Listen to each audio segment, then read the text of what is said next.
Bonsoir, je m'appelle Henri Catarina, je suis montpelliérain. J'assure des séminaires pour l'IFOR depuis une vingtaine d'années. Par ailleurs, je suis universitaire à la faculté de Montpellier. Je suis un ancien expert comptable et j'ai créé une structure de conseil il y a une grosse vingtaine d'années dans des domaines divers et variés, mais en particulier tout ce qui a trait à la paye, au social, à l'organisation du temps de travail. Ce soir, je vais vous parler donc du thème la paye et le social, qui au niveau de l'IFOR est structuré en une douzaine de séminaires qui couvrent à peu près le domaine complet de cette thématique-là. C'est un sujet complexe, puisqu'il s'agit d'interfacer 6 disciplines distinctes. L'objectif est double, maîtriser à la fois le détail et l'ensemble, le théorique et le pratique. La finalité, en quelque sorte, c'est l'apprentissage de la maîtrise de la complexité. La complexité apparaît immédiatement puisque nous avons 7 conventions collectives nationales plus une multitude de conventions collectives régionales. D'entrée, on peut effectuer un constat. Le produit fini, le bulletin de salaire, n'est en quelque sorte que la partie visible de l'iceberg puisqu'il y a tout un ensemble d'éléments à régler préalablement en amont. Ils tiennent à la réglementation, mais aussi à la spécificité du secteur, puisque tout un ensemble d'organismes collectifs ont été organisés, et les questions qui se posent sont: doit-on adhérer obligatoirement à ces organismes, ou est-ce que l'adhésion est facultative?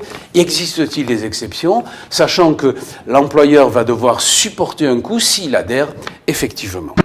Je vous propose maintenant d'illustrer une des difficultés parmi les plus importantes de ce secteur d'activité, l'indemnité de trajet. 2 exemples schématiques ici. Le premier est le plus simple à comprendre.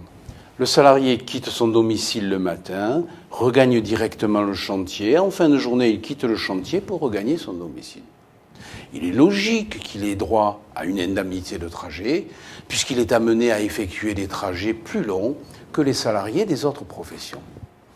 En revanche, si le salarié doit passer par l'entreprise avant de se rendre sur le chantier, il est rémunéré pendant toute la période où il regagne l'entreprise le matin pour la quitter en fin de journée le soir.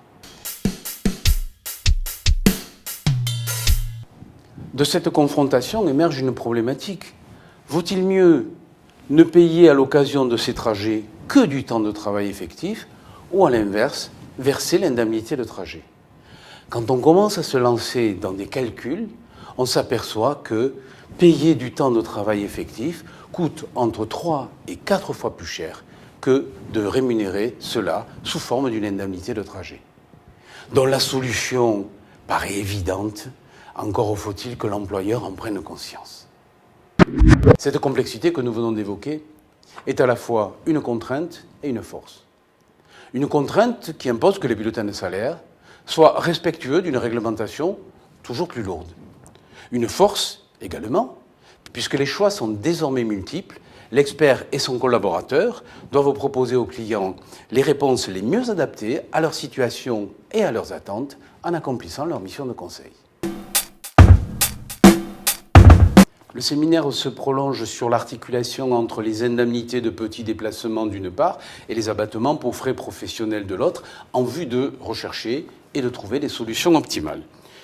Il se termine sur l'élaboration en commun avec les stagiaires d'un certain nombre de bulletins de salaire, plus complexes les uns que les autres. En définitive, il ne donne pas de recettes, mais des méthodes opérationnelles de réflexion et de traitement. On pourrait évoquer cette finalité par le fameux proverbe chinois: si tu donnes un poisson à un homme, il mangera un jour. Si tu lui apprends à pêcher, il mangera toute sa vie.